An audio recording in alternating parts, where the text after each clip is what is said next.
आज social media पर supreme court of India और आर्टिकल 19 ट्रेंड कर रहा है। इलेक्टोरल बॉन्ड शब्द भी चर्चा का विषय बन गया है। राजस्थान के पूर्व मुख्यमंत्री अशोक गहलोत ने भी इसे लेकर बयान दिया है। आपके मन में इसे लेकर कई सवाल होंगे, जैसे कि इलेक्टोरल बॉन्ड क्या है, चुनावी बॉन्ड कैसे काम करते हैं, इलेक्टोरल बॉन्ड किसे मिलता है, कब और क्यों इसकी शुरुआत की गई थी। इस वीडियो में इससे जुड़े तमाम सवालों के जवाब हम आपको देंगे और साथ ही बताएंगे कि आखिरकार इस पर विवाद क्यों हो रहा है। नमस्कार, मैं आपके साथ पूजा जादौन और आप देख रहे हैं the fact India. Supreme court ने चुनावी बॉन्ड योजना को रद्द कर दिया। सुप्रीम कोर्ट ने इलेक्टोरल बॉन्ड स्कीम की वैधता को चुनौती देने वाली याचिकाओं पर अपना फैसला सुनाया। शीर्ष अदालत ने चुनावी बॉन्ड योजना की वैधता को चुनौती देने वाली याचिकाओं पर सुनवाई करते हुए कहा कि काले धन पर अंकुश लगाने के उद्देश्य से सूचना के अधिकार का उल्लंघन उचित नहीं है। चुनावी बॉन्ड योजना सूचना के अधिकार और अभिव्यक्ति की आजादी का उल्लंघन है। राजनीतिक दलों के द्वारा फंडिंग की जानकारी उजागर न करना उद्देश्य के विपरीत है। कोर्ट ने चुनावी बॉन्ड तुरंत रोकने के आदेश अब दिए हैं। अदालत ने निर्देश जारी कर कहा कि स्टेट बैंक ऑफ इंडिया चुनावी बॉन्ड के माध्यम से अब तक किए गए योगदान के सभी विवरण 31 मार्च तक चुनाव आयोग को देगा। और साथ ही कोर्ट ने चुनाव आयोग को निर्देश दिया कि वो 13 अप्रैल तक अपनी वेबसाइट पर जानकारी साझा करे। सुप्रीम कोर्ट के मुख्य न्यायाधीश डीवी चंद्रचूड़ ने कहा कि इस मामले में सुनवाई कर रहे सभी जजों ने सर्वसम्मति से अपना फैसला सुनाया है। केंद्र सरकार की चुनावी बॉन्ड योजना की कानूनी वैधता को चुनौती देने वाली याचिकाओं पर सीजेआई डीवाई चंद्रचूड़ का कहना है कि दो अलग अलग फैसले हैं, एक उनके द्वारा लिखा गया और दूसरा न्यायमूर्ति संजीव खन्ना द्वारा, और दोनों फैसले सर्वसम्मत हैं। फैसला सुनाते हुए सीजेआई ने कहा कि चुनावी बॉन्ड सूचना के अधिकार का पूरी तरीके से उल्लंघन है। सरकार से पूछना जनता का कर्तव्य है। इस फैसले पर जजों की राय है। सुप्रीम कोर्ट ने आगे कहा कि चुनावी बॉन्ड योजना अनुच्छेद 19(1)(a) का उल्लंघन है। कोर्ट ने इसे असंवैधानिक माना है। सुप्रीम कोर्ट ने चुनावी बॉन्ड योजना को अब रद्द कर दिया। सुप्रीम कोर्ट का कहना है कि चुनावी बॉन्ड योजना को असंवैधानिक करार देते हुए इसे रद्द करना होगा।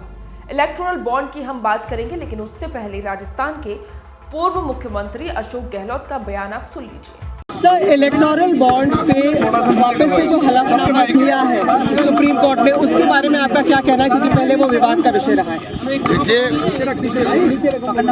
इलेक्टोरल बॉन्ड जो है वो इलेक्टोरल बॉन्ड आज़ादी के बाद में सबसे बड़ा घोटाला है। आज़ादी के बाद में इलेक्टोरल बॉन्ड जो है, इस प्रकार तरीका निकाला गया भारत सरकार एनडीए गवर्नमेंट ने, जिससे कि किसी पर ब्लेम भी नहीं आए और आराम से वो साइबर पैसा कर सके। ऐसा स्कैंडल जो संस्थागत कर दिया गया है, ऐसा हिस्ट्री में कहीं हुआ ही नहीं होगा जो इन्होंने काम किया है। और सुप्रीम कोर्ट में अभी भी कह रहे हैं ये हमने सही काम किया है, जबकि 95% से ज़्यादा पैसा भारतीय जनता पार्टी को मिल रहा है, बाकी पार्टियों को कोई पैसा नहीं मिल रहा है। तमाम उद्योगपति डरे हुए हैं, वो इलेक्ट्रल बॉन्ड दे रहे हैं चुपचाप, कोई पूछने वाला नहीं, कोई रिकॉर्ड में नहीं किसी के भी। तो ये अरुण जेटली जी के वक्त मेरे ख्याल से हुआ है। सोच समझ करके लॉन्ग टर्म प्लानिंग के आधार पर पूरी तरह ये स्कैंडल किया गया है। मैंने चीफ जस्टिस ऑफ इंडिया जी के सामने, राष्ट्रपति जी के सामने इस बात को उठाया था जोधपुर के अंदर। बार बार उठाते हैं, कोई सुनवाई करने वाला नहीं है। अब जुडिशरी क्या फैसला करती है वो देखने वाली बात थी। वैसे आपकी नजर में क्या रास्ता हो सकता है सर इस तरीके के घपलों इसको बंद करवाना चाहिए, सुप्रीम कोर्ट को चाहिए। पहली बात है, सुप्रीम कोर्ट खुद गलती कर रहा है डिले करके। इतना बड़ा इश्यू है देश के लिए और आपने 2 साल लगा दिए उसके ऊपर। प्रायोरिटी पे इसको फैसला करना चाहिए, रेगुलर सुनवाई होनी चाहिए। पूरा देशवासी स्तंभ है, कुछ समझ नहीं पा रहा इनको करें क्या इनका, क्योंकि जो हालात चल रहे हैं देश के अंदर, जब हम कहते हैं डेमोक्रेसी खतरा क्यों है, यही तो कहते हैं। संविधान की धज्जियां उड़ रही है, कोई पूछने वाला नहीं इनको। और इलेक्टोरल बॉन्ड कैसे ले सकता हूँ एक तरफा, कोई ट्रांसपेरेंसी नहीं उसके अंदर। तो ये हालात बहुत गंभीर है, मैं ये कह सकता हूँ आपको, और उम्मीद करते हैं कि सुप्रीम कोर्ट सही फैसला देगा। गहलोत को आपने सुना, साफ तौर पर कहा कि ये एनडीए सरकार का प्लान है, ऐसा स्कैंडल कहीं नहीं हुआ है। आपको बता देते हैं कि भारत सरकार ने इलेक्टोरल बॉन्ड योजना की घोषणा 2017 में की थी। इस योजना को सरकार ने 29 जनवरी 2018 को कानूनन लागू कर दिया था। आसान भाषा में इसे अगर हम समझें तो इलेक्टोरल बॉन्ड राजनीतिक दलों को चंदा देने का एक वित्तीय जरिया है। ये एक वचन पत्र की तरह है जिसे भारत का कोई भी नागरिक या कंपनी भारतीय स्टेट बैंक की चुनिंदा शाखाओं से खरीद सकता है और अपनी पसंद के किसी भी राजनीतिक दल को गुमनाम तरीके से इसे दान कर सकता है। इलेक्टोरल बॉन्ड को ऐसा कोई भी दाता खरीद सकता है जिसके पास एक ऐसा खाता है जिसकी KYC की जानकारियां उपलब्ध है।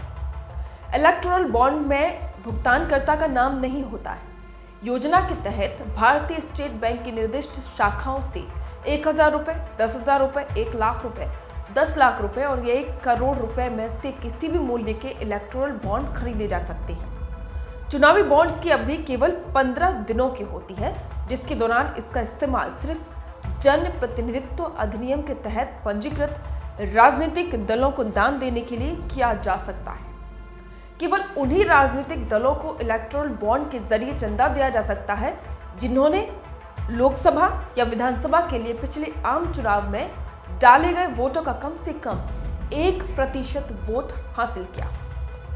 योजना के तहत चुनावी बॉन्ड जनवरी, अप्रैल, जुलाई और अक्टूबर के महीने में 10 दिनों की अवधि के लिए खरीदे के लिए उपलब्ध किए जाते हैं, यानी कि उपलब्ध करवाए जाते हैं। चुनाव के वर्ष में केंद्र सरकार द्वारा अधिसूचित 30 दिनों की अतिरिक्त अवधि के दौरान भी इसे जारी किया जा सकता है। इलेक्टोरल बॉन्ड को इस्तेमाल करना काफी आसान है। ये बॉन्ड 1,000 रुपए के मल्टीपल में पेश किए जाते हैं, जैसे कि 1,000, 10,000, 1 लाख और 1 करोड़ की रेंज में हो सकते हैं। आपको SBI की कुछ शाखाओं पर मिल सकते हैं। कोई भी डोनर जिनका KYC कॉम्प्लीमेंट अकाउंट हो इस तरह के बॉन्ड को खरीद सकते हैं और बाद में इन्हें किसी भी राजनीतिक पार्टी को डोनेट किया जा सकता है। इसके बाद रिसीवर इसे कैश में कन्वर्ट करवा सकता है। इसे कैश कराने के लिए पार्टी के वेरीफाइड अकाउंट का यूज किया जाता है। इलेक्टोरल बॉन्ड भी सिर्फ 15 दिनों के लिए वैलिड रहते हैं। देश में जितने भी पंजीकृत राजनीतिक दल हैं उन्हें ये बॉन्ड मिलता है, लेकिन इसके लिए शर्त यह है कि उस पार्टी को पिछले आम चुनाव में कम से कम 1% या उससे ज्यादा वोट मिले। ऐसी ही पंजीकृत पार्टी इलेक्टोरल बॉन्ड के जरिए चंदा पाने का हकदार होगी। सरकार के मुताबिक इलेक्टोरल बॉन्ड के जरिए ब्लैक मनी पर अंकुश लगेगा और चुनाव में चंदे के तौर पर दिए जाने वाली रकम का हिसाब किताब रखा जा सकेगा। इससे चुनावी फंडिंग में सुधार होगा। केंद्र सरकार ने अपने जवाबी हलफनामे में कहा कि चुनावी बॉन्ड योजना पारदर्शी है। 2017 में केंद्र सरकार ने इलेक्टोरल बॉन्ड स्कीम को फाइनेंस बिल के जरिए संसद में पेश किया था। संसद से पास होने के बाद 29 जनवरी 2018 को इलेक्टोरल बॉन्ड स्कीम का नोटिफिकेशन जारी कर दिया गया। इसके जरिए राजनीतिक दलों को चंदा मिलता है। अब आपको बताते हैं कि आखिरकार सुप्रीम कोर्ट में ये मामला कहां तक पहुंचा है। इस मामले की सुनवाई भारत के मुख्य न्यायाधीश DY चंद्रचूड़ की अध्यक्षता वाली 5 सदस्यीय संविधान पीठ ने की। इसकी CJI के साथ justice Sanjeev Khanna, justice BR Gavai, justice JB Pardiwala और जस्टिस मनोज मिश्रा शामिल हैं। संविधान पीठ ने 31 अक्टूबर से 2 नवंबर तक पक्ष और विपक्ष दोनों ही ओर से दी गई दलीलों को सुना था। 3 दिन की सुनवाई के बाद कोर्ट ने 2 नवंबर को अपना फैसला सुरक्षित रखा था। इलेक्टोरल बॉन्ड पर कांग्रेस के नेता जया ठाकुर, मार्क्सवादी कम्युनिस्ट पार्टी और NGO association for democratic reforms समेत 4 लोगों ने याचिकाएं दाखिल की थी। याचिकाकर्ताओं का यह कहना था कि इलेक्टोरल बॉन्ड के जरिए गुपचुप फंडिंग में पारदर्शिता को प्रभावित करती है। ये सूचना के अधिकार का भी उल्लंघन है। उनका कहना था कि इसमें शेल कंपनियों की तरफ से भी दान देने की अनुमति दी गई है। इलेक्टोरल बॉन्ड पर सुनवाई पिछले साल 31 अक्टूबर को शुरू हुई थी। सुनवाई के लिए चीफ जस्टिस DY चंद्रचूड़ की बेंच में justice Sanjeev Khanna, justice BR Gavai, justice JB Pardiwala और जस्टिस मनोज मिश्रा शामिल हैं। इसके बाद में अब सुप्रीम कोर्ट ने इस पर रोक लगा दी है। इस पर आपके विचार हमारे साथ जरूर साझा करें। बने रहें द फैक्ट इंडिया के साथ।